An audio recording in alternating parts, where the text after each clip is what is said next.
नमस्कार साथियों, आज समाज के यूट्यूब प्लेटफॉर्म पर मैं डॉक्टर रविंद्र मलिक। आज हम बात करेंगे हरियाणा में हिसार की राजनीति की।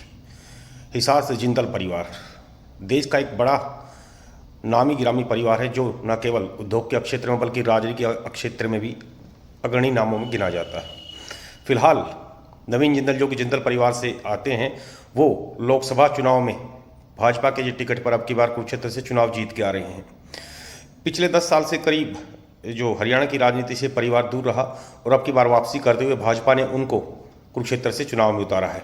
इसी बीच नवीन जिंदल का एक बयान सामने आया है, जिसके चलते प्रदेश की राजनीति, खासकर भाजपा में हिसार से जिनका टिकट के दावेदार है, उनमें हलचल मच गई है। नवीन जिंदल ने कहा है कि अगर पार्टी ने मौका दिया तो हिसार से उनका परिवार चुनाव में उतर सकता है।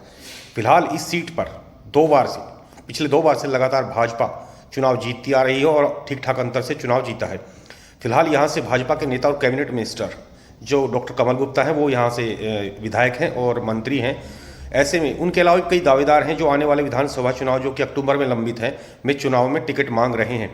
लेकिन जिस तरह से नवीन जिंदल ने साफ कर दिया कि अगर पार्टी उनको मौका देती है तो वो चुनाव लड़ सकते हैं, यानी कि उनका परिवार, क्योंकि वो लोकसभा सांसद है तो लाजमी है कि उनके परिवार से कोई सदस्य चुनाव में उतर सकता है।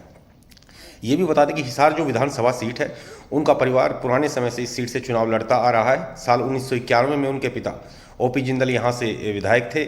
उसके बाद वो 2004 में चुनावी रण में उतरे, फिर यहाँ से विधायक बने, फिर मंत्री बने। इसके बाद एक हेलीकॉप्टर दुर्घटना हादसे में उनकी मृत्यु हो गई थी। उनके बाद उनकी पत्नी को कांग्रेस ने चुनाव में उतारा और उनको मंत्री भी बनाया। इसके बाद फिर 2014 के चुनाव में उनकी पत्नी चुनाव हार गई थी, तो उसके बाद से परिवार करीब पिछले 10 साल से, यानी कि 2014 से और गत लोकसभा चुनाव तक राजनीति से दूर रहा।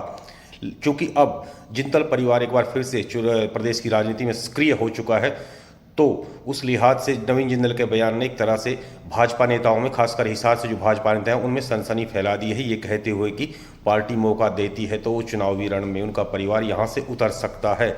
इस लिहाज से चाहे आप डॉक्टर कमल गुप्ता जो यहाँ से विधायक हैं या अन्य नेता हैं, उनके लिए नवीन जिंदल का बयान काफ़ी मुश्किलें खड़ी करने वाला है। और चूंकि अब जिंदल परिवार पूरी तरह से राजनीति में सक्रिय हो चुका है, तो उम्मीद है कि जिंदल परिवार की राजनीतिक महत्वाकांक्षाएं पहले की तरह ज़्यादा अब हिलोरे ले रही हैं। धन्यवाद।